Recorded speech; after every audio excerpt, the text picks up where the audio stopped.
to carry and keep their strength throughout a 16-game season. You tip your cap to Lauren Lando. Yeah, whatever he's doing, keep doing it. And I don't know if left, I tweeted out a picture of the running backs. Them dudes must be lifting boulders, bro. Yeah. I don't know what they putting on that weight bench. All Well, of them rocked up. Well, Jadarian Price was already huge. So His arms are even more defined, though. And then you got Kedra Young, who came in already huge. Aeneas Williams is stocky. 6'1", 240, bro. 6'1", 240, bro. See, I'm gonna say that again. 6'1", 240. Yeah, it's something serious, but it goes to show what a good program can do when they're able to take a product that comes in like these guys and don't forget, these guys are coming in well prepared. Like we said, these aren't projects like the Ades, even though Ade developed to be something really good, but Ade came in 200 pounds. Hey, I'll say this. That cat Mike Elston knew how to take a 200-pound dude. Yeah. And Julian Aquara man, was underweight. Man. It was a weird stretch. We went from like a Tua to E-Shack, a Romeo. Then we went to like Romeo's brother, which is smaller. Dalen Hayes is a little small. Khalid is a little small. So we had an era of like more Sheldon Day types than Tuitt types. It was a weird shift. Yeah. But we're getting back to monsters when we started recruiting Tyson Fords and, you got your Bosky. I mean, we're bringing back size on both sides of football. But that's something Marcus Freeman had expressed early on in his early years of his still early career. Like he's only 3-4 years in, but in year one, he was saying that he wanted to add some size, and then he added size to his coaching staff. I mean, Max Bullock is huge. Gino Gadouli's like 6'5". Dem Brock's pretty tall himself. I mean, he first started with the staff being tall. Hell, Al Golden was tall. Al Washington was tall. So once he got the staff, we said this before, the staff gonna recruit guys like size, like-minded. What Gino Gadouli started doing, bringing in all these tall quarterbacks. I mean, oh my goodness, Deuce Knight was like 6'6". So that's awesome. I mean, we went from Drew Pine to Sam Hartman to O'Reilly Leonard. Now we got Stocky, Kenny Minchie, and CJ Carr's tall. So yeah, I wouldn't have been able to probably been recruited this year. That's a fact. Huh? Hey, shout out to Brian Kelly. That cat Gino would have looked at your tape like, nah. He's just not tall enough. I mean, that's cool. But I think that also adds some of that intimidation. I remember 2012, where Manti Te'o famously talks about how just the size of the other team was just like, oh my God, this is levels to it. Now, I even remember when I played and Michigan State came to Notre Dame and they were big. I was like, oh my God. Northwestern was big. The safeties was like 220. I'm like, oh my God, these dudes are huge. So now Marcus Freeman is taking that size and adding it to Notre Dame. I mean, shoot, I remember, what was it, 2-3 years ago when I went up there and they were big. Like Xavier Watts was way taller than I thought he was. And I was like, oh my God, this dude's big. So it's really cool to see not only skill be recruited, but it's no more too many Amir Carlisle, CJ Sanders, that archetype of player. You're getting some guys that are dynamic. And I think that overall adds to just the game itself, where you can just lay on people. Mm-hmm. It adds. In that fourth quarter, I mean, you got Jadarian Price running at you, and he's still sort of fresh because he's second in the rotation, and there's 5 guys. So Jadarian Price in the fourth with a Kedra Young in the fourth. It's tough to deal with. I mean, hey, it's going to be a lot of options that we have, but overall, it's about health. And for Orlando to be finding a way with the plot, bands, whatever it takes, but it's such a strenuous process to lift during the season too. You know, you live all year round pretty much. So to have your know when to peak, know when to go hard, know when to that's a delicate process. And not that I don't think we did it wrong. Like, you know, people had their criticisms of our injury bug that was going on. I don't really necessarily think that was a strength and conditioning thing. I mean, I think we honestly just got unlucky. I mean, hell, Jalen Smith's injury was like, what was that? Hell, my injury was like, what was that? Like, it was just stuff like, yeah, I don't think you can blame I think Torians was the only like, non-contact. yeah, Yeah. I mean, and this is the crazy thing about Torian's injury. He juked the mess out of the defensive dude. He embarrassed the defensive would have back. probably scored if he did. I mean, just the history of like Notre Dame football is just different because it was just so early. Tarians was the first couple plays. I was the second game. Just it was just a lot. So Yeah. who knows how that season really could have been if we even got past Clemson, which was game 3. That's crazy. So, yeah, but for us to still, because I mean, it devastated us in a way because it was like, okay, these are in spots where now you got young guys that are really young. These are projects. We putting these guys on the shelves for good reason, not because it's just, you know, we got over talent, you know. So that was what was going against Ohio State at the end of the year. Like it wasn't much you could do, you know. But then, as compared to this year with a lot of injuries, you got guys that are already ready to go. Some was on the shelf. A lot of the reasons it was deep. I mean, we were really deep, and the confidence, and I think that goes with having a great staff. The confidence of the backups, quote unquote backups, rotational guys, to go in there and execute like they should have been starting all year. I just think that's just great preparation, a great mindset that the team has of the next man in, and I don't think they say that, but that sort of rhetoric is what you think of, because I mean these dudes are like, shoot, this is my turn. Okay, let's show out. You know, even from the young guys. And I think, you know, you ask NFL legacy, get a Brian Young in there where you're just like, he's just so excited to play. And he's not even quote unquote the starter, but he's playing and giving valuable minutes. So we've turned into a team that just like the Spurs, just everybody's just a solid addition. And you can carve a rollout, as opposed to some of these other teams where I just feel like they lock themselves in these upper echelon players that you don't get a chance to, you got to play them, you know, so to speak, where we're getting really good players that got the mentality of, hey, I just want a chance. And to recruit guys like that, shout out to Mike Martin and Marcus Freeman to get the guys with the character to come to Notre Dame. You know, we got a very strong filtering process when it comes to guys we can, one, actually offer, but then guys that actually get offered and want to come. It just trickles down to only a couple guys that are not only eligible, but even thinking Notre Dame. So for those guys to filter at the bottom and then be like, oh, okay, and then be productive players, Marcus Freeman's got the formula. So I do think it puts us on track to having a repeat successful year. But this is all about closing in moments. We just got to win the game.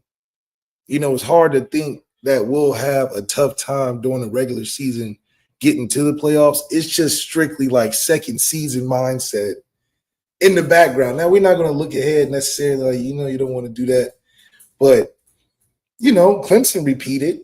They went to the championship, lost, and it was like, we coming right back. It wasn't even no, like, the 2 seasons booked up. Just booked them 2 seasons because Alabama was booking them. It was the Alabama Bowl. Remember that second season, though. That second season was crazy for them to get back. They lost to Pitt at home. That's when that cat Deshaun threw 73 passes in a game. That was crazy, bro. Yeah, crazy. Threw like 3 interceptions.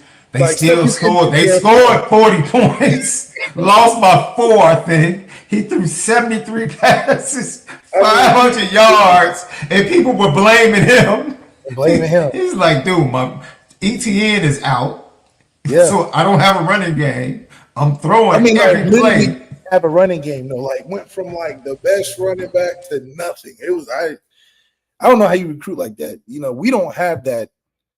I mean, we got away from that. I mean, I don't know, but that year was games which I think will happen this year. I'll put it out there right now. We'll have games like that where it just be so like, what is going on? Nothing you can really prepare. You can't prepare no team for no 73 passes in a game, and that doesn't happen. So stuff like that will happen to us because everybody's just thinking we're just going to cruise through the regular season. Marcus Freeman had that feeling last year, and then NIU happened, but it's going to be even crazier this year because nobody thinks we're going to lose up until shoot. I don't even know. I mean, I've been looking at some of these reviews. They're really confident in us now, but well, we've shown that we've got the right ingredients. But man, we'll have some wonky games where if you betting on Notre Dame, there's going to be some times where you're going to lose your money with just how the dice roll. But I don't think that affects us actually getting to the playoffs. I still think we got a very high chance of getting to that game. Very high chance. But the second season has proven that a lot of things can shake up in the playoffs, man. And injuries, we have seemed to find the elixir of youth. We can keep going and move some pieces around. And hey, we can keep that magic going. And I think a lot of that comes from having a staff that sticks together now. Not too many pieces have moved in and out. Guys have stayed loyal. Money must be good up there right now. You know, we won a championship, so everybody got a little boost. Now, if we won the championship, we cashing out, you know, but hey, I think everybody got their money set for at least this year. We got everything to get back. So I do think a dynasty is something we can have, but I'm two quarterbacks that's never played will always have you in a little bit of a unknown space, no matter how good your team is. It was funny before you jumped on. I said I was open to Notre Dame starting the clock on their young quarterbacks last year. I was open to it. I'm like, yo, the schedule is soft, it's Charmin tissue. Like, just go It's ahead, soft. It's soft. let them play. But you have to tip your cap. Marcus Freeman made the right decision. Yeah. He made the right decision. He went even. I don't know if this was his thought process, but now you have an offensive line. If Charles Jagusah doesn't get injured, you have your offensive line is set going into fall camp. No competition. All of them have Good experience. reps, good experience. Good Yeah, reps, good experience, solid tackles. And now that's the offensive line you want to play your young quarterbacks behind. Yeah, you got all the buffering for a soft landing for a young, inexperienced quarterback. Where all you got to do is like AJ McCarron in 2012, Ooh. where you got Eddie Lacy, you got who was behind Amari Cooper. Amari Cooper. You got on the other side, whoever that monster was. Then you got the front, who was all of them went first round. It's like snap the ball, be loud, act like you running the show. Don't turn it over to the other team, and I swear you're gonna be just fine. Like you're gonna be better than fine. Mm-hmm. Hell, you might even get places where people will hate on you and question it because they're like, your team is too good. So I don't see us failing at the quarterback position. I would like us to achieve something greater than the expectation because the expectation is still low. I mean, Riley Leonard gave us a nice place to surpass and look really good in year one. 2,900 yards. If we can't have a quarterback show up day one and get more than 2,900 yards in 2025 year 4 Marcus Freeman program, then that's the most shameful thing since. So the bar is low, is what I'm saying. 2,900. You can go to Tulsa You can go to Cincinnati, you can go to anywhere in college football and see an offense throw more than that. Teams that don't even make the playoffs throw more than that. So it's possible to have a very, very, very good year for whoever's in the quarterback position. That's why they probably like, oh, it can go either way, because it can. It's not like oh my God, we need this guy because he can do this that would add to the offense that we don't have and that can make plays that nobody else can. No, it's, man, both of these guys can develop in this offense and we can go either way, do whatever we want, pass, run, kick, score, backpedal, whatever. It's a la carte. Hell, we can be a run team one game and go out there with 5 receivers and be even better. So Marcus Freeman's like, shh, I'll go ahead, play it out. I'll take the winner, and we're going to get the ride on. I mean, hey, because at least he can feel good because it is homegrown. This is mama's cooking. He didn't have to go, to Olive Garden or the Outback to get a carry-out plate where it's going to come good, but it's general. Now he got something where it's like, okay, a little seasoned, been marinated. It just tastes different. The burgers you cook at home are always better than McDonald's. And McDonald's be good, though. When you're hungry, when you're on the go. When you're hungry and you ain't got a lot of money. When you're hungry, and we was hungry for a quarterback. Order through that app. Get that $1 double cheeseburger. Yes, sir. Yes, sir. We're not there telling them the mobile order. McDonald's is different through that McDonald's app. Rewards, all type of stuff you got going on. So off that app. You say, you know what? We do got some ground beef in that refrigerator. Been sitting in there. It's about time to put it on the grill. It's time to put it on the hot seat. I know I can season this thing up now. It's been in there for a minute. So that's what I'm excited about, a home cooked meal. Yeah. Something that you can be proud of, that you put out there. And I think that's what we're gonna get this season, particularly, especially for Marcus Freeman. We can say, okay, this is my team. This has all my markings on it. Nobody else has touched this product.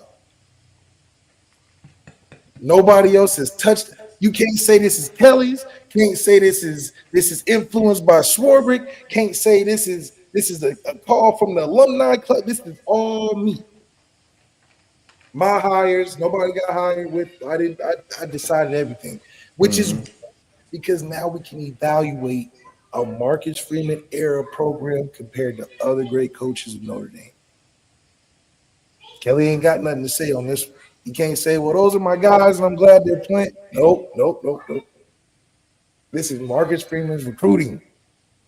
That's this year in particular, which I'm excited about because we're not taking transfers that are like, oh my God, save us for a year until we get our guy ready. No, we got good transfers.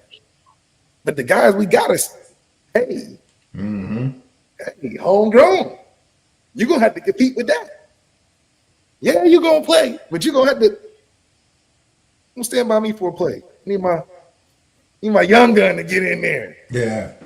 Need my young gun to get. That's how the season gonna be, because I'm expecting, not because these teams aren't good, but I just know these programs it's just no way you're catching up right now.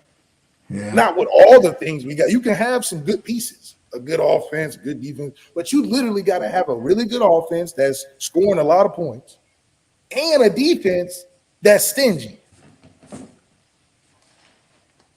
You need a defense that can take away the run first, which is hard to do. I mean, hell, we can't even take away the run that great. And then you need a defense that can take away the pass. And then you need a defense that can just stop just the pressure, because your offense is getting stopped on the other side. So now it's a lot you got to think about. And then, we're going to throw some trick plays in there.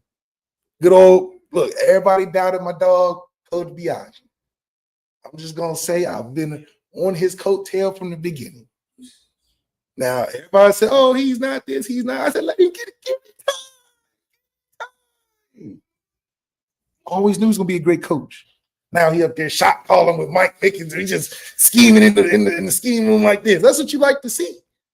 But that's good eye for talent. Marcus Freeman, one of the underrated things, he got good eye for talent, players and staff. All the guys he hired go up there. What they do that first media day? Man, I was chilling with my wife watching TV. I get a call from Marcus Freeman, not a call from Notre Dame. I get a call from Marcus Freeman. And his brother trying to sell me Notre Dame. And I'm like, psh, all right. So these are hand-picked recruits.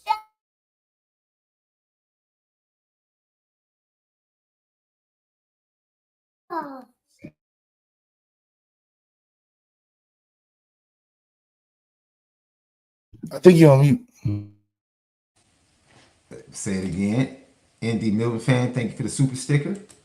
I was on mute. Apologize for that. D Monk, Mr. Food Lover. GTB, in a 100-meter sprint, who is your top 8 past and present? Is Will Fuller on the list? Man, that's a good question for Left. I would have Will Fuller on my list. Kevin Stephenson would be on my list. Kevin Stephenson on the list is The top 8 fastest guys you've seen at Notre Dame. Jalen would probably be on my list. Jalen who? Smith. Oh, yeah. I don't know. I think it should. Fastest guys, we got some fast. Dude, Chris Brown was fast. Breezy was fast. Fast as hell. Will was the fastest. Kivari was fast as hell. Bennett was fast. Now we had some, what's so funny? We do. EQ was fast. Miles apparently is fast as hell. Chase Claypool. I mean, he said Miles apparently. Man, Miles ran a 4.4. I did not know that. Like, what? Like, man, them dudes can roll. But I think that's just also, attributed to what we'll see this year. We'll actually see some speed, in my opinion, from our receivers where we're like, man, we got some guys that can roll. Because guess what? The ball's going to be down the field this year. I mean, that's what everybody's anticipating. Is the ball going to fly past 10 yards? Is that double post going to look like a bird in the sky or a rocket in the air? Which one? Well, Left, I'm going to say some things from the practice that you missed before you got in the show, and I'm just going to let you react to it. I'll go down the list. Okay? As practice began, Kenny Minchie spent the entire first day with the ones. He was with the ones. So there was organic flow to the start of fall camp. Okay? You happy now? You happy? I knew it was. You happy? I knew it was. Yeah. I knew it was. Because I mean, what you gonna mess it up this early? You do it the right way. CJ gotta do, like, in my opinion, if they're even, Kenny's leaving. CJ got to be head and shoulders. And that's only because it's like, dude, we don't need a savior. We just need a capable dude, which is great grounds for a young guy like CJ to try to take over the mantle because there's nothing for him to lose. Like, he can only just be winning. Any situation with him and where he is on the roster and all of that stuff, everything he do is a win. He can't really lose in this situation where Kenny got more of the higher stakes. And the staff know that. They're like, well, shoot, Kenny is really more back against the wall because if we roll CJ, it's just going to be an avalanche. It's going to be hard, in my opinion, for Kenny to overcome a CJ overcoming him. That's why I think it's Kenny's to lose, because that way, I just think you lose Kenny if you end up going with CJ at some point. Well, neither one of them had a good day. As expected. We got a good defense.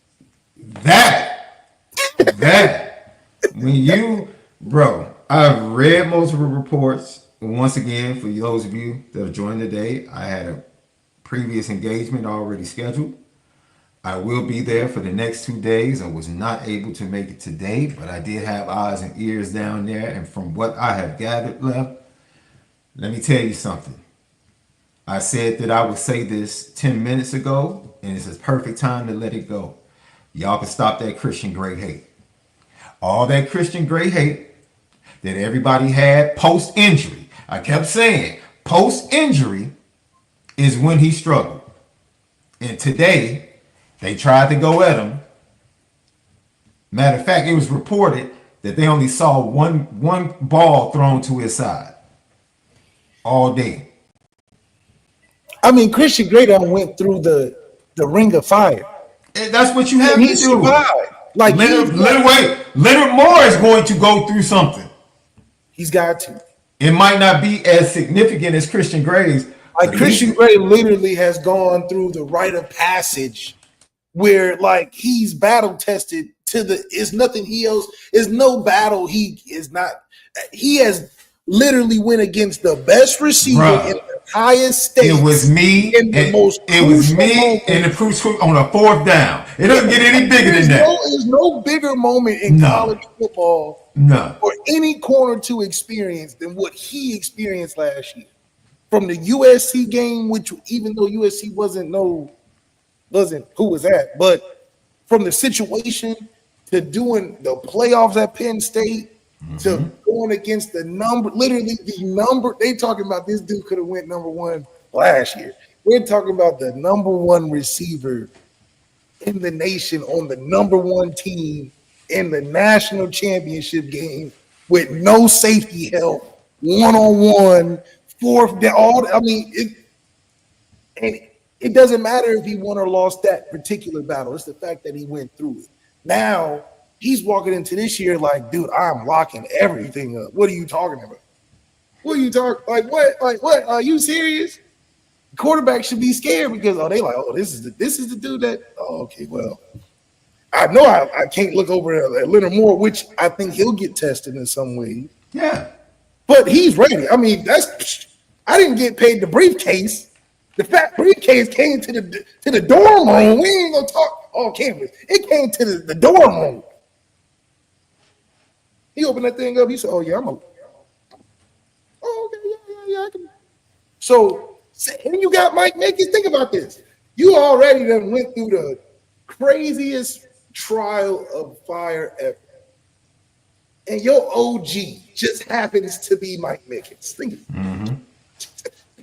But you go down the hallway, you be like, oh, okay, we good. I got my that's like Floyd Mayweather having his dad in the corner. It's like, okay, I got the okay, all right.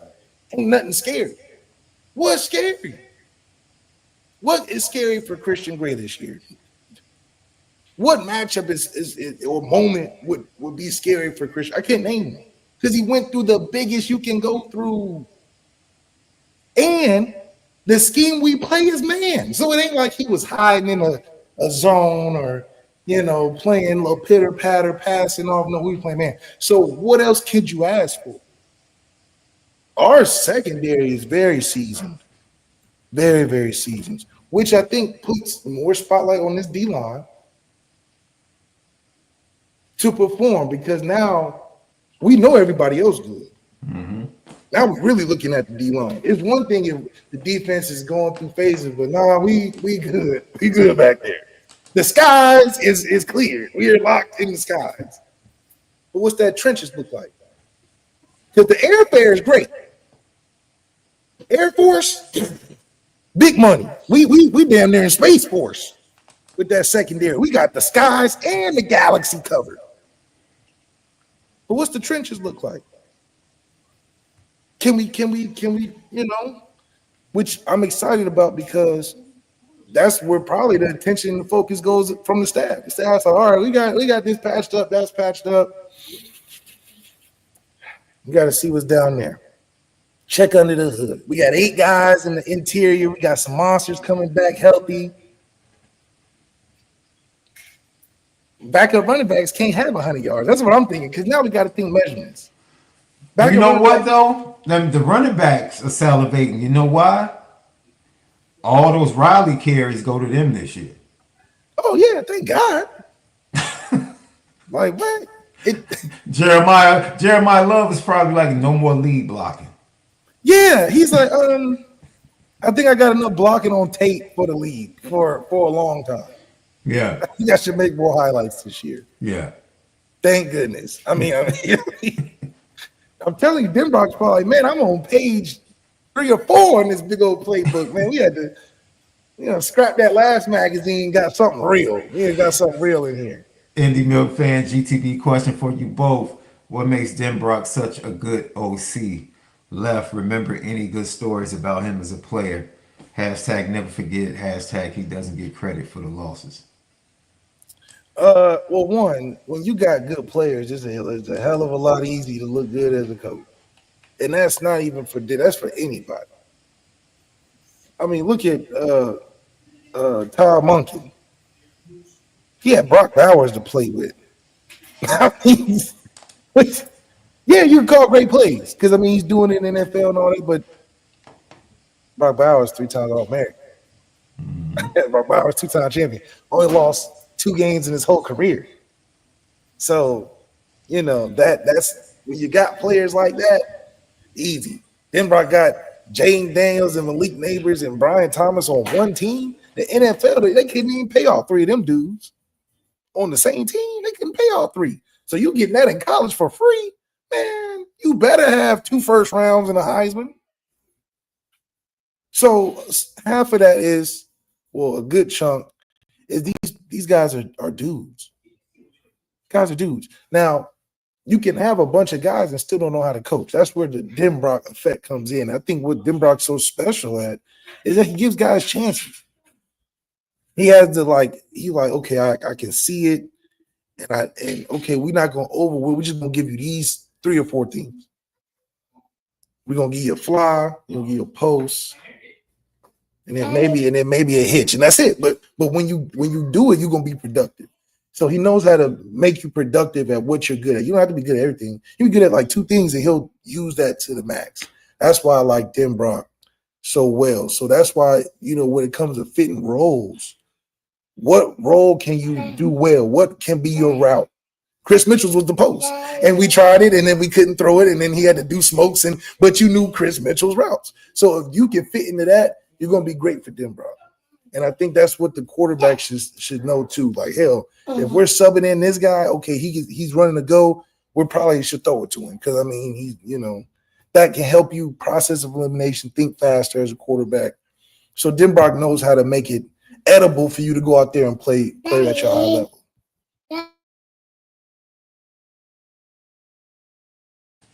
Lucky Lefty podcast. So not only was it a tough day or average day for the quarterbacks, the best unit, this is going to make you happy, the best unit was the offensive line. Pass pro, run blocking, they were opening up holes against a really good defensive front. Like I said, to me, that's the most important thing that came out of practice. Like, I'm not worried about these quarterbacks, bro. I'm not. That offensive line being dominant, if that is going to be what we take, you probably gonna see Marcus Freeman walk out, turn around to his O-line again, like, let's go. let's almost cussed. Let's go. Let's smack these dudes in the mouth. Take their lunch, go into their refrigerator, lay on their couch, kick our feet up, watch TV, snake the remote. Because that kills the morale of a team. You practice all week, scheming, demon, all type of plays you gonna run, ways you gonna stop them. And we know our first couple of days of practice, we got that run game. Oh, yeah, this team's gonna have a hard time because they like, what's our adjustments? Well, they're just running up the middle. Well, they're just running left, they're just running right. If we can't stop that, we letting little posts, little go routes, a little drag here and there kill us because we can't stop the bait. So that's why Denbrock is quote unquote genius, because we're just doing simple stuff we're just really good at.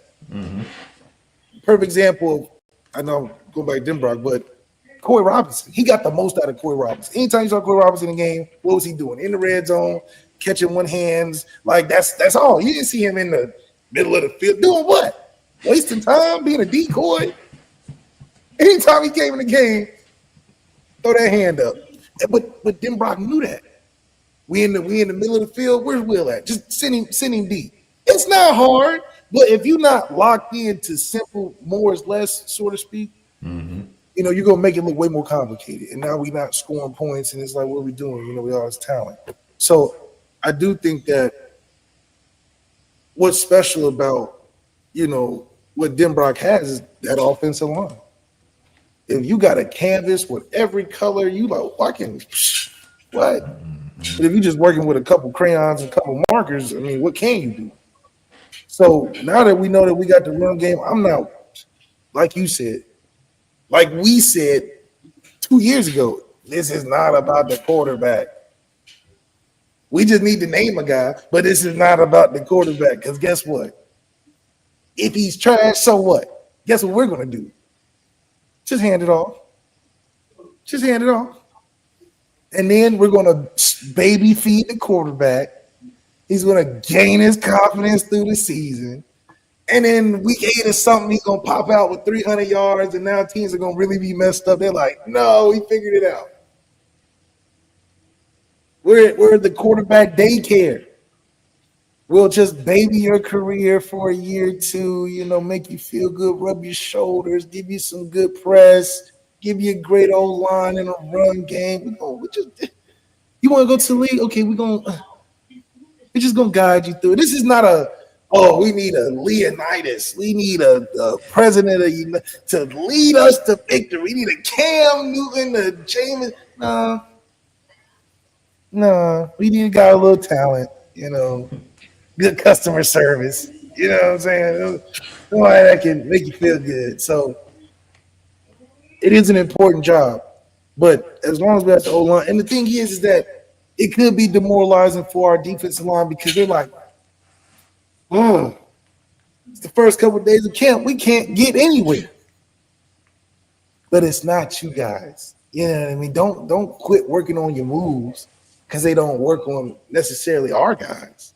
Our guys are, you're getting good work every day. But don't stop working on your moves because when you go against the lowly teams of the ACC and whatever, it might work. You might have something.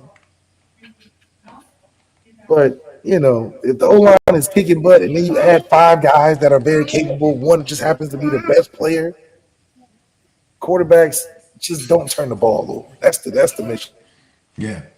So to recap, offense, great day. Offensive line, running backs, the studs. That room's they talented. Quarterbacks, up and down day, both guys. Kenny Minchie ran with the 1s. CJ Carter ran with the 2s. Offensive line, read like this. Anthony Knapp at left tackle. Billy Schrouf, left guard. Ashton Craig was your starting center. Good to see him back. Sullivan Absher got the shot at right guard. And then Emil Wagner. The second unit, Styles Prescott, left tackle. Then you had Peter Jones at left guard. Joe Otting at center. Christopher Tarrant, good to see him back from injury at right guard.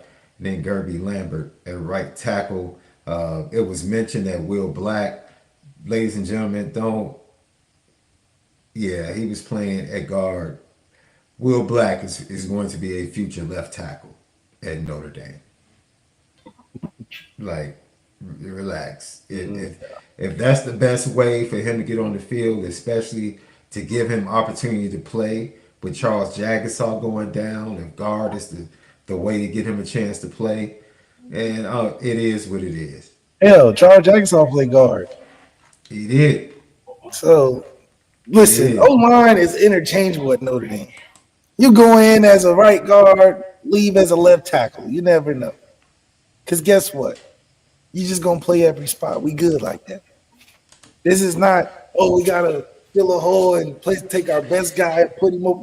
No, it's just like, what's this combination look like? A little Charles Jagasaw, Emil Wagner action, or a little Will Black and a little Emil Wagner. It's great that we have that. because we have a great system. Mm-hmm. This is not we just happen to have a good old line and shit. No, this is plug and play. You're gonna get some of the best, most focused talent because they respect Notre Dame offensive line. Now, I would like to see that for quarterback and D line position, but we're getting there. Well, you ready to go to the defense side of the ball left? Nothing but stars. Man, let me tell you something. Let's start the defensive line and work our way back, right? Let's start with the biggest question and then work our way back to what we know is elite. That we know is talent at the linebacker position. We know the back end is stacked. The first team defensive line might surprise you. It was Josh Burnham, Gabriel Rubio, Donovan Hinish, and Junior Tuilamaka. I mean, that's what they rolled with in the national championship game after Riley Mills was injured. That was the four that they rocked out with. So I'm not shocked that they continue to rock with those guys. Second team, Bryce Young, Jason Onye, Jared Dawson, Logan Thomas. And then But that's the thing, though. But that's the thing. It's just it almost doesn't matter who starts because there's no Chase Young on the team, or just there's no Myles Garrett out there. But all these guys, like you can just have a hot day today because you're good. I mean, all you guys are good. So it can start like that, but it can easily change, and I don't think we would miss a beat, is what I'm getting to. Until we get a dude that's just like that deal, which I think we recruit some. We did recruit some. We did a good job recruiting. But right now, everybody's unproven. So these lineups are just like we could just call it random on it. I don't think the production would change from a guy starting, not starting.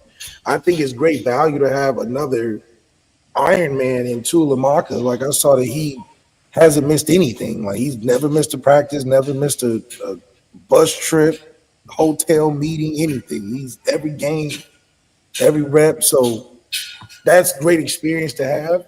And kind of just build off of that. I mean, give the guys credit, even though they didn't do much on the championship game, D-line specifically. But hey, start where you left off, I guess. Good to see our guy Sid Irish, boy, representing the NY. Hope you good up there, man. A lot of shootings going on up there. NFL office. The weather's been super hot. I'm gonna be honest with you, man. And I love New York. I promise you I love New York, Sid Irish. There is no place that I do not want to be. The worst place to be on a hot day is New York. Because the garbage is out front. It's just, when it's really hot in New York, it becomes a little insufferable, bro. It becomes a little insufferable. But I love NY. A matter of fact, I had to get up there. Had to check and see if Illinois has played a basketball game up there. I think the last 4 years. Let's check the schedule, see if they have one more. D-line had its moments. I'll be honest. According to reports, had their moments. Matter of fact, one of the interceptions was due to quick pressure up the middle by Jared Dawson, getting in the face of C.J. Carr. He had to throw the ball off his back foot. Ended up being picked off by Tay Johnson. And Tay Johnson had 2 picks on the day.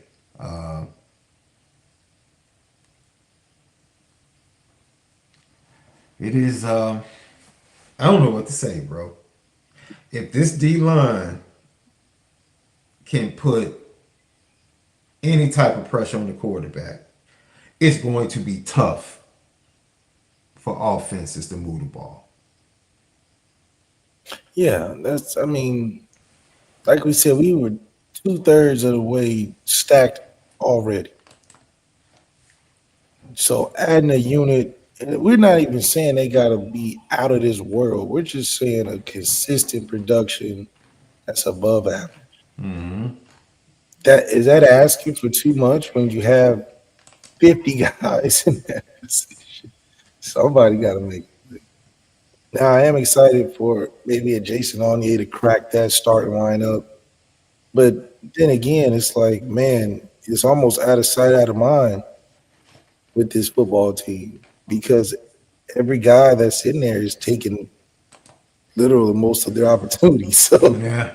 you damn near forget about the plays of Jordan Botello and Boubacar Traore and Jason Onye just because they haven't been there, not because they haven't been not productive. Yeah. Yeah, I agree. I'm excited about these defensive ends. Someone asked, Christopher Burgess is just a big kid, bro. He's a grown man. Christopher Burgess has been a grown man since he was a junior Yeah, in high oh school. man, what? Did you see? You saw that? Yeah, You saw the video when he was watching the national championship game? Oh no, that was the Orange Bowl he was watching. dude, It's a grown he's man. so big that I'm not worried about when he gets on the field because I know he's gonna be all right. He's a grown man.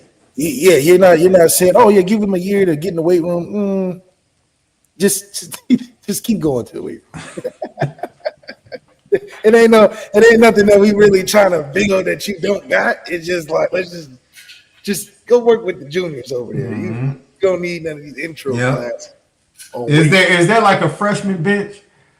Yeah, it's funny because you go in and they basically try to teach you like you don't know nothing. But Chris Burgess, he don't need those lessons. All the freshmen get together. You there for everybody else. You there 4 a.m. It's something ridiculous. And they trying to teach you, this is how we warm up. This is what a squat look like. Chris Burgess, go ahead and get your nap in, man. Come in with the older dudes, the vets. Just jump in. You know what to do. Look at you. Look how big you are. You know what to do. Just get in there, get your sets in. We're gonna be all right. Yeah, bro. He's been a grown man. Lucky Lefty podcast. Jason Smith, you in the Fort Myers area, bro? That's what's up. Man, we vacation down there in Captiva Island in Sanibel. A lot. Me and my wife love that place, especially around the anniversary time. Fort Myers is good area, bro. It's a good area. Literally, the first time we flew into Fort Myers, we rent the car and we're driving to Captiva Island, and we literally see a panther because the Florida Panthers play down there. We literally see a panther run across the road, bro. And I'm like, wait a minute, babe. What did I just see? And she was like, it was a really big black cat. I don't know exactly what it was. But yeah. Love Captiva Island, man. If you get a chance, you and the missus, man. South Seas Resort. Absolutely amazing. It was ravaged by that hurricane. And I think it was shut down for like the bridge, from Fort Myers across, I think collapsed. It was crazy. Yeah, see, Jason Smith. Yeah. Captiva's real nice, bro. That's what's up. You guys have a condo there? That's fantastic. Antoine, appreciate you, my brother. Good to be back.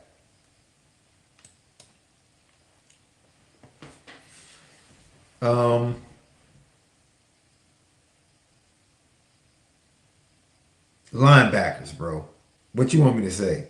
They're good. They're good. They're deep. They're long. They're athletic. They're multiple. They can play multiple positions. They can put different combinations out there. The biggest linebacker might be freshman Madden Farango. Like Drake Bowen, according to reports, is smaller and faster. Like, this team looks like what an elite team is supposed to look like.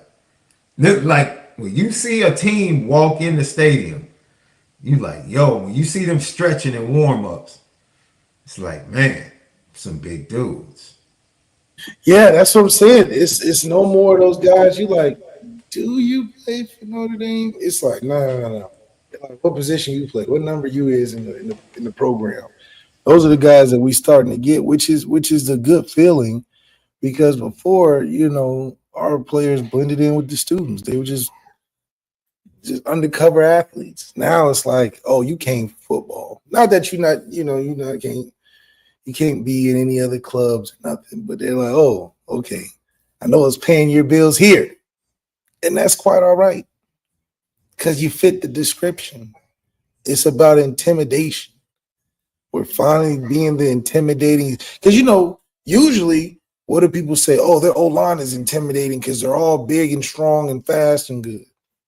Now you're like, damn, their tight ends are big, the quarterbacks are big, their running backs are big, their receivers are big. Golly. Before it was just, man, oh damn, one thing they're gonna have that offensive line, they're gonna be big and strong, country rock, blah, blah, blah, blah. Now it's like their whole team big. I love it. Ah man. And the thing about it is, Left, when the youngsters are big and just as big, you see Will Black, it's like, yo, I said it Bill yesterday. Black is huge. Huge, bro. He's huge. You see him walk up and he's not even starting. It's like, oh, that's what y'all got sitting in the back waiting. Oh, Gerby Lambert, you 6'6", 330, just chilling, waiting to come in. It's it's incredible, man. It's really incredible. I can't wait for the next 2 days to really dig in, really dig in on this football team.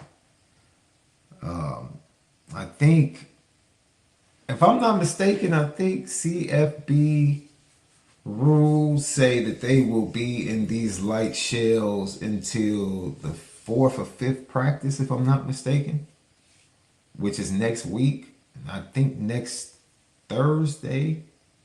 No, the next time we get to see them is the next time we see them, and they'll be in pads, I believe, will be the 10th, if I'm not mistaken. I don't even know if I'm supposed to be saying the date, so let me stop. But yeah, it's a week out before they start really popping in the pads. Before they really start popping in the pads. Lucky Lefty podcast. Let me give you the rundown. The defensive line, I gave that to you. Linebackers were interchangeable all day. Let's go to the secondary. Christian Gray, field corner. Leonard Moore, boundary. Luke Talich was the starting free safety. Adon Schuler, the starting boundary safety. Nickelback was Devontae Smith, the transfer from Alabama. Dallas Golden, field corner for the second unit. Boundary corner, Creed Thomas and Mark Zachary. Tate Johnson was the free safety. Boundary straight safety was James Stroman, transfer from Virginia Tech. And then the nickelback was Carson Hobbs for the second team.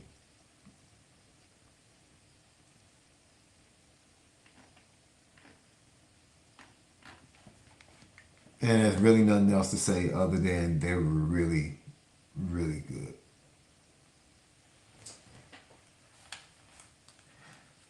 Sid Iris, that's an interesting concept. Because I like what Joe Rudolph does, especially from a recruiting standpoint. I really do. I really do. But when I see Joe Rudolph build and develop a dominant offensive line, like the 2017 offensive line or the 2015 offensive line, Harry Heastand literally has two dominant offensive lines on his resume at Notre Dame.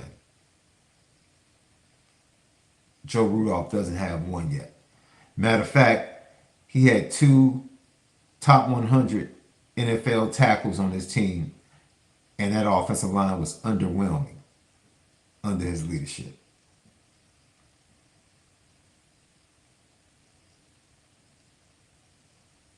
But he's a hell of a recruiter. He can recruit his tail off. He can recruit his butt off. There's no doubting that. No doubting that. That man can recruit his tail off.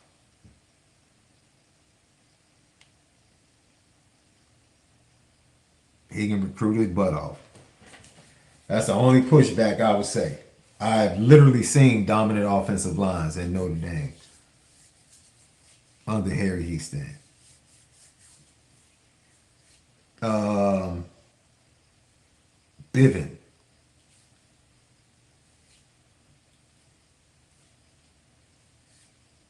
If I'm not mistaken, matter of fact, shoo.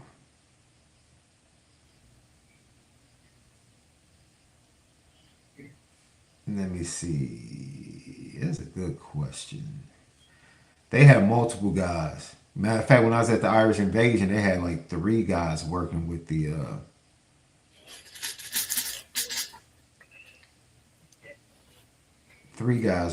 offensive line. So many analyst spots now.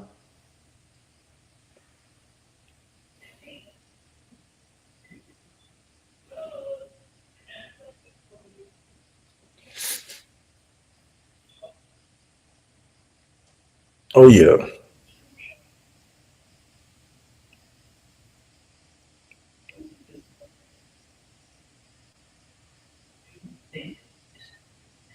Kurt Rawlings.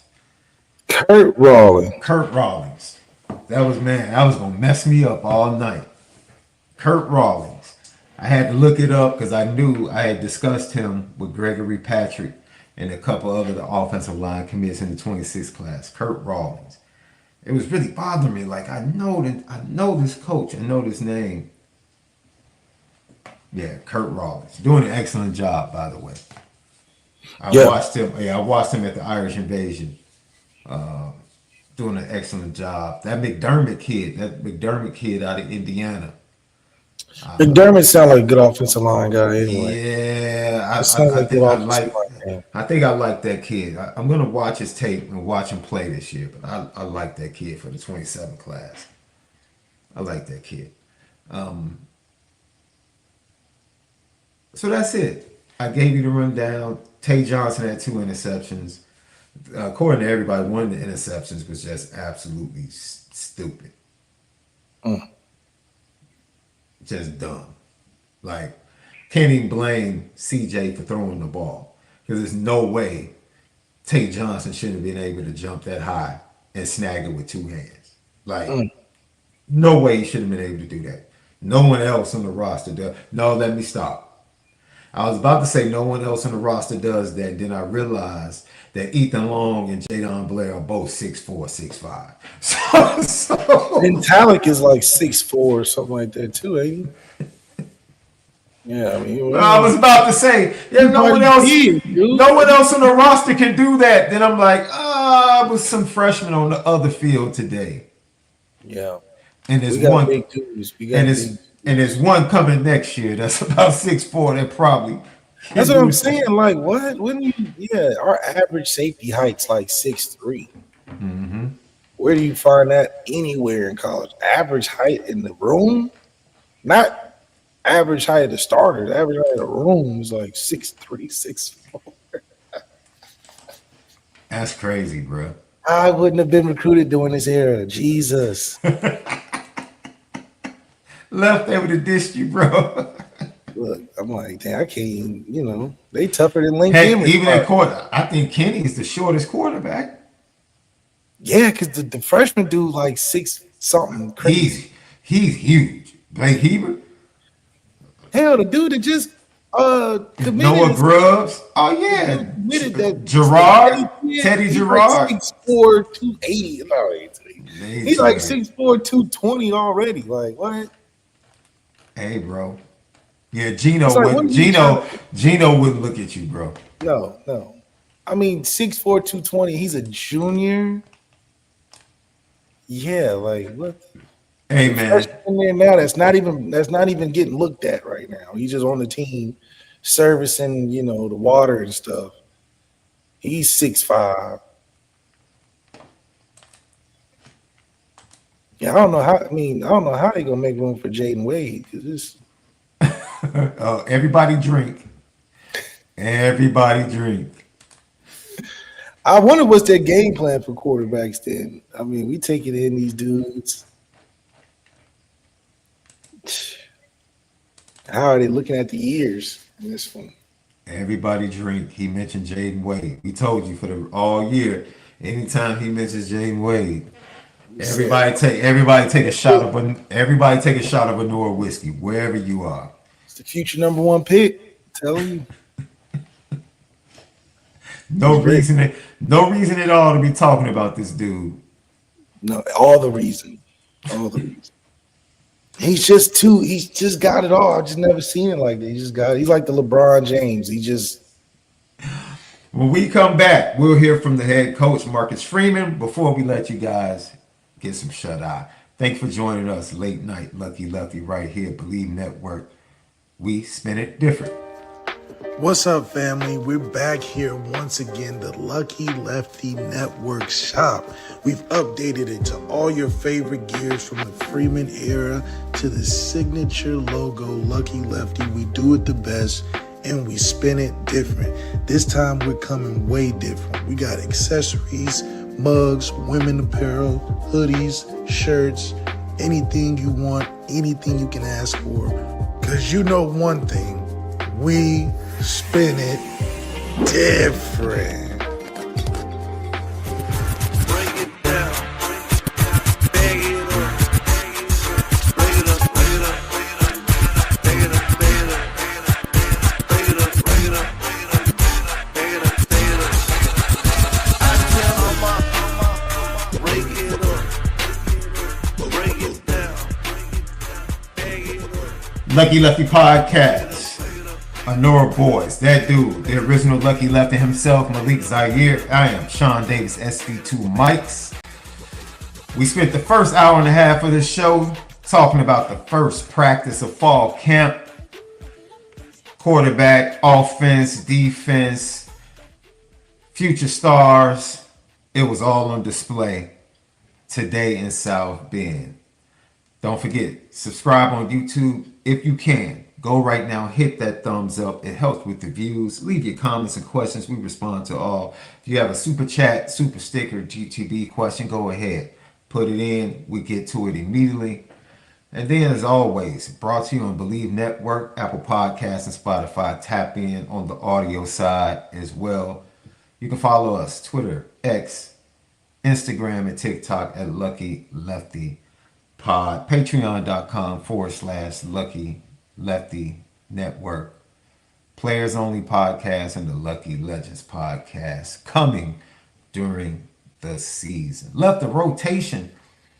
I'm sure you're gonna have some new guys with on Players Only this year. I have Jay Hayes, It's my dog. Bennett Jackson, CJ, DB said he's gonna get in on the action this year. Is Max still in LA? Max in LA, he's selling them solar panels. So, that brother out there in the weather conditions. Making it happen, though. So you never know. And of course, I got Cam McDaniel was going to join us at some point. Along with the OGs, Oscar McBride, Reggie Brooks. Man. It's gonna be fun. This year it's gonna be fun because I feel like Notre Dame players of the past now walking around the streets a little bit different. Their chests are poking out a little bit different nowadays. Yeah, we gotta. It's the year to cement it. Right now, we're feeling it, but we gotta cement it this year because many people would say it's a fluke. Things just fell our way. Guys were just the right place, right time. Now we have everything to prove this year. Like, this is not a fluke. This is just the Marcus Freeman program. And it's a refreshing move for the school to bring this youthfulness to a school that just, to everybody else that don't know or don't understand, thinks it's just super traditional and a bubble. So it's really cool to see that change. Marcus Freeman opened up his press conference saying this. Welcome back. It's exciting. It's exciting to get out there and I think as you get more experience in this position, you understand day one is day one and it's a progression. But to be back out there, it means it's football season, and I love that our guys were in shape and had a good physical day where we didn't have any injuries. Those guys are ready to go, and we're going to continue to progress forward. But it's just great to be back out, and they had a great summer. Really good in terms of the strength conditioning. Coach Lando and our strength staff did a extremely really good job getting those guys prepared for this season, and they worked at it. There's times in the summer where coaches are gone, and what you see is that some of the leadership amongst our players showed they're ready to. They're at a level that's ahead of where you usually start if you don't have the leadership that truly gets the group going. So it was good. It was a good first day. So again, we'll go a couple blocks, right? We really look at this thing in terms of blocks, in terms of a couple normal morning practices, three normal morning practices. Then we'll have a night practice and then a day off. And so, this is just the start of block one. We'll progress. We'll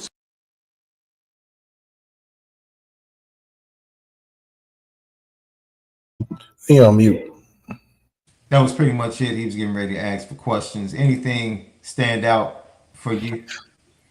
I'm glad, guys, with all these distractions and these trips they've taken overseas, like they in the NBA and all the extracurriculars that are really fancy and awesome, that they've still found a way to come and be prepared when it's came time to play football. So that just shows that we have a maturity on the team. Guys can have their fun and still be ready to come work, and that we're not succumbing to the distractions where we have to start two steps behind because guys out of shape.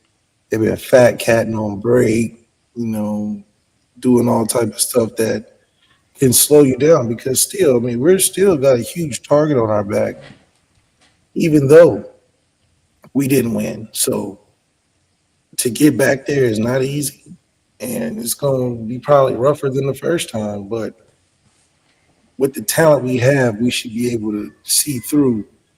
But Marcus Freeman, just glad that he's back in the saddle, man. I think if anything, he's just happy that there's no injuries. That's probably what stands out. The more practices you can make it without crazy injuries, the better. And it just builds the excitement for getting ready for that first game, because now it's like, okay, if guys staying healthy this whole time, it's a lot easier to put this roster together to feel good for that first time out there. Speaking of the strength conditioning, guys being ready to go and in shape, he talked about Lauren Lindo and what he's added to the program.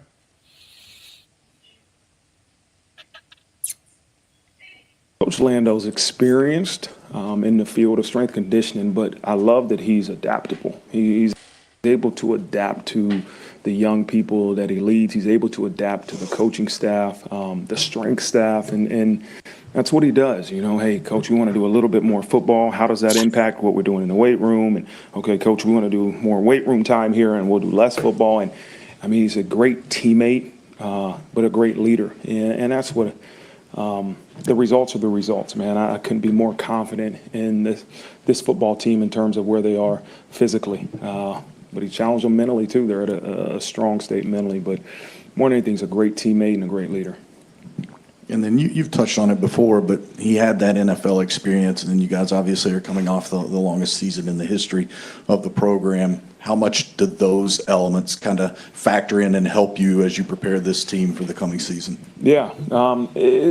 As much experience as he's had with that, it's a different athlete. You're talking 18 to 22-year-olds that have to go to class and have to deal with a lot of different things that maybe the people in the NFL don't have to deal with. But his expertise gave some great input, and we have a great sports performance team that we're able to put a lot of ideas together and come up with a plan, right? And then the challenges after that season and say, okay, how can we make this plan better? And that's what we've done.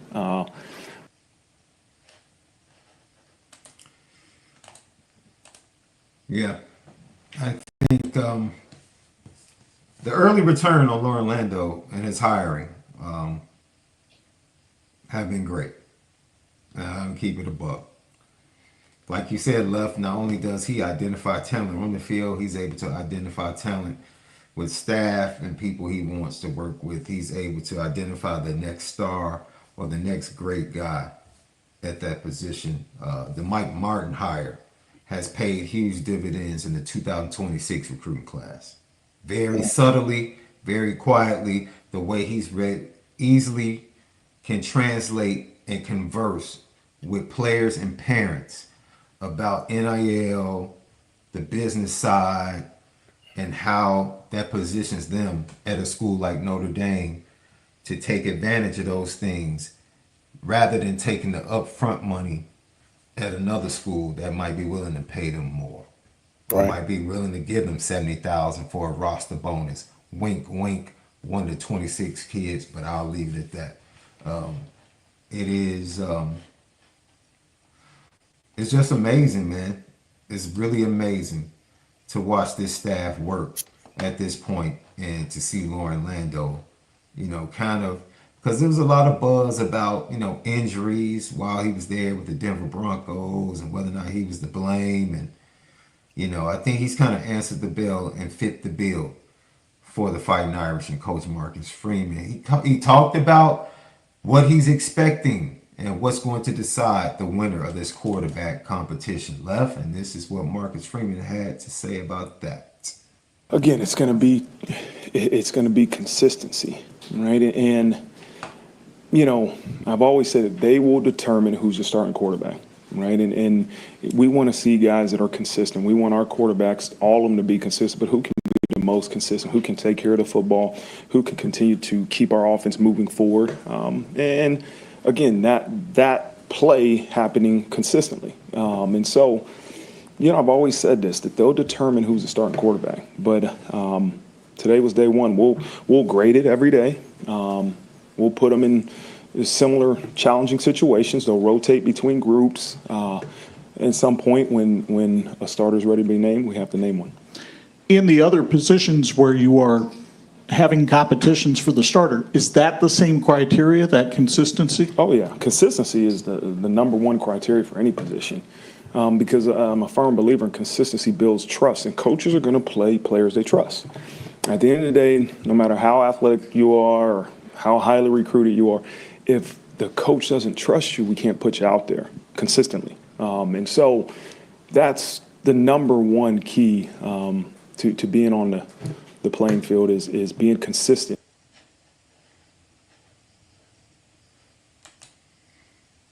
Yep. Yeah, what I got from that was he wants the most boring player.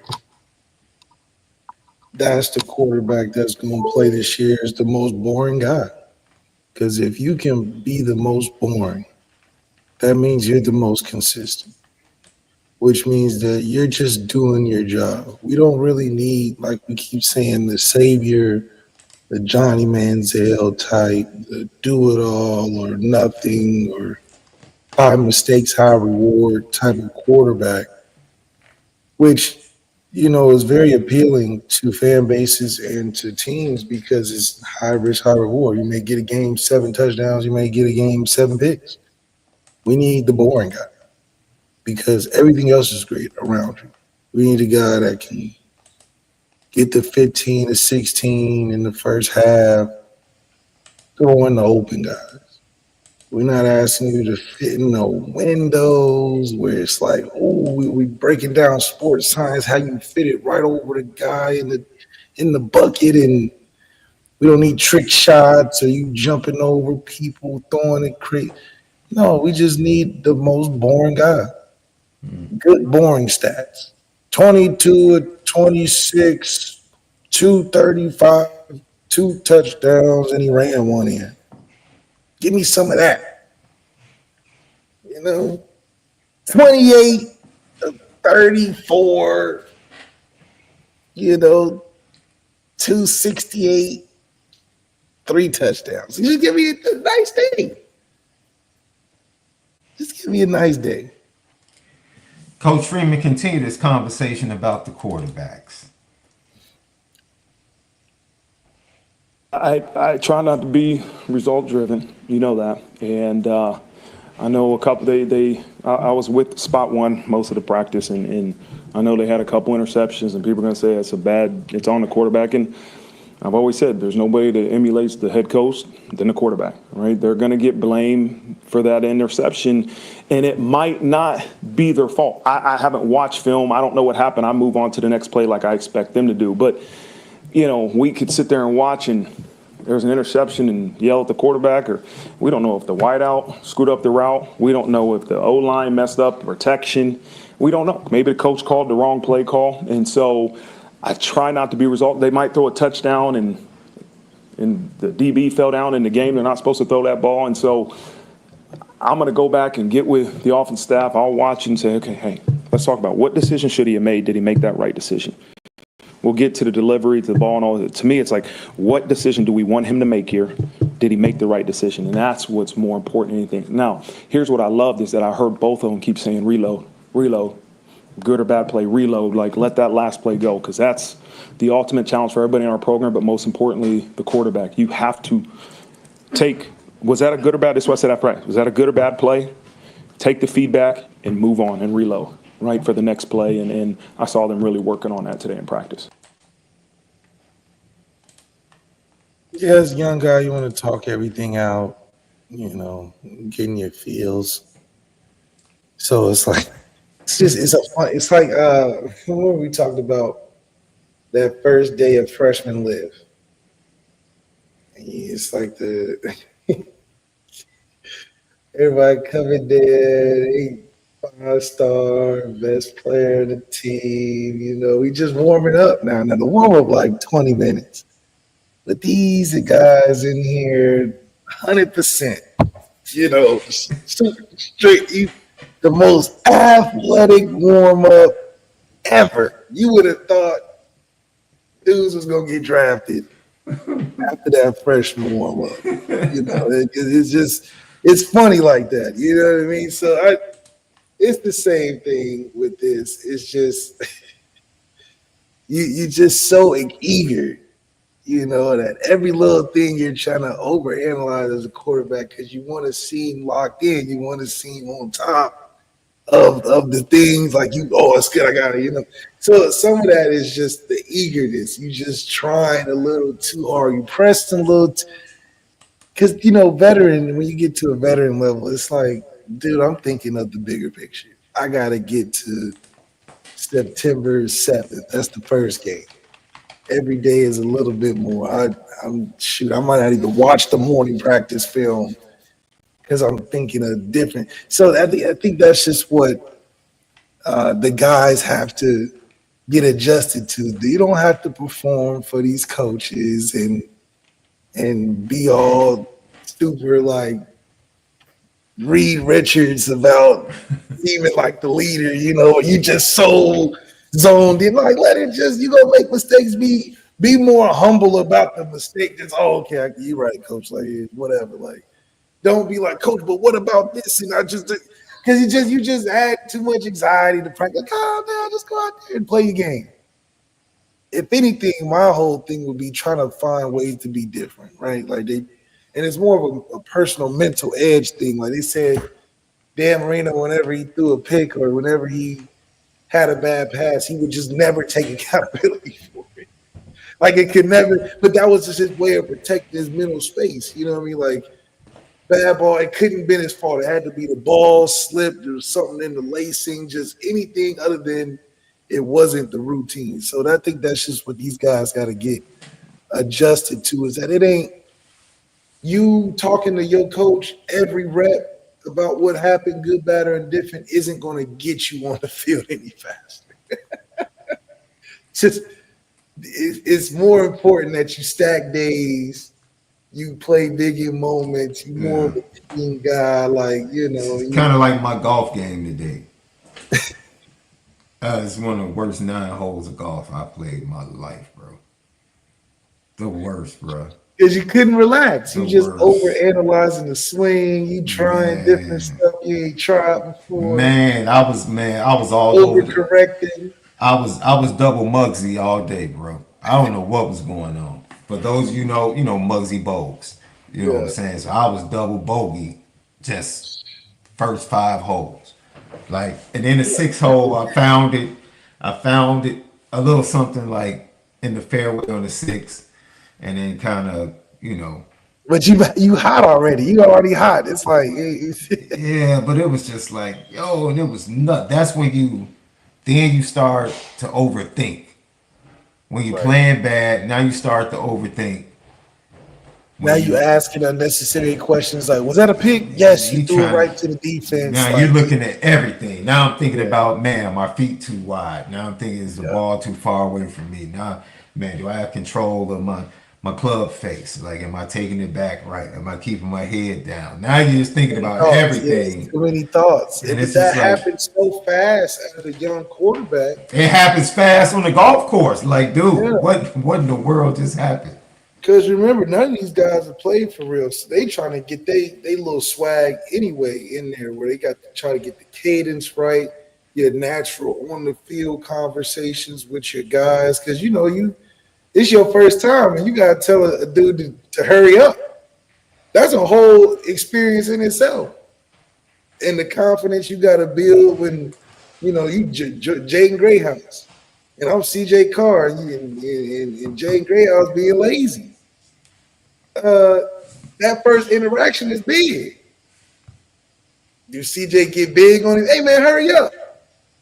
Or do we hit him with the hey one? Like, come on, man, I need you. And so you gotta know your ranges. Not to mention these complicated ass plays. Hey, You're steadily trying to think of this the thick playbook, boy.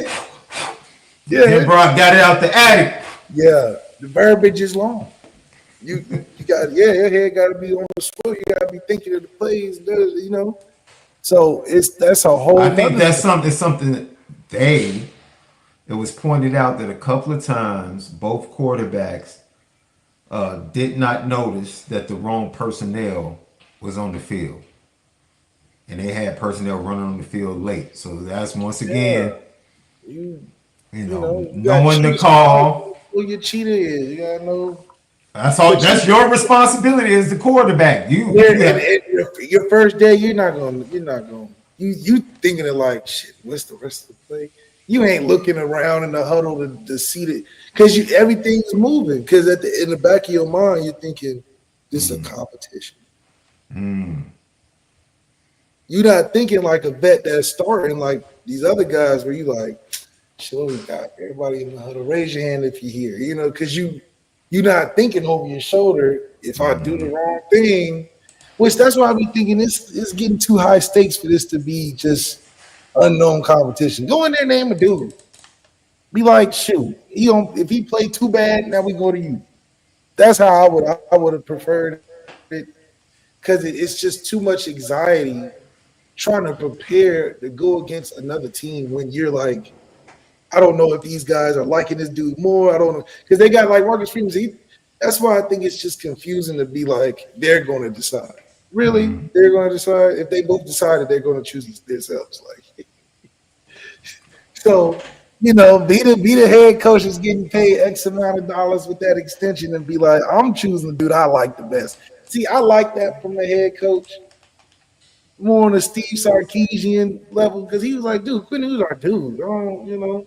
Now I know his situation is a little different because they both haven't played, but it would be refreshing and more of a Marcus Freeman has a tricks up his sleeve. He knows something we don't, with his firmness on a particular guy. Just because there's no loss. Right, you go one guy or the other, they both pretty similar, whatever, But that confidence that emanates from the head coach and what it says to college football, like, no, we got our guys. Is this dude? I like the other guy too, but we're gonna rock. As they do in the NFL, they're like, oh, this is the dude, but we like who we got too, and if something happens, and that's fair. But at least it gives those two guys the mindset of, okay, this is what I need to do consistently just to be good myself. I don't have to worry about having to do something I'm not prepared for on my own level because I'm trying to play. And that's where you get playing outside of yourself, where you're like, oh, I gotta perform to look good for these people, and I gotta try things that I usually don't to impress somebody to get me the starting spot when it should just be a pecking order because it's a more comfortable way to progress and develop. I mean, it happens with every other position, but that's only when you know. Like, don't keep these guys in the dark where you're like, oh, you did all right today, like this other guy, because you're trying to prepare to win a football game with thousands of people screaming, and you got to know your teammates and like chemistry. I just think is the most important thing over anything. And at quarterback position, when you're competing, how do you think of a team sport when you're like knowing it's a subjective decision from your coach? Because hell, I may think I played great today, but we go to film and coach is like, oh, I don't like this, I don't like that. See, now you stuck in. Oh, I got to play well for the coach's eyes and not what I feel good about myself. So it's a lot. But if Marcus Freeman, I swear to God, Marcus Freeman tomorrow said, hey, Kenny's our starter. CJ is a great guy. He's going to be right there. And if anything happens, we're going to roll with CJ, whatever. I think you will see better days at practice from the both of them, honestly. Lucky Lefty podcast. Hey, like I said, I'll be at practice tomorrow morning, and we'll be back with you. More than likely, depending upon both our schedules, 5:30 p.m. Central Time, or either 8:30 p.m. Central Time. Those are going to be the times that we lock in with you guys.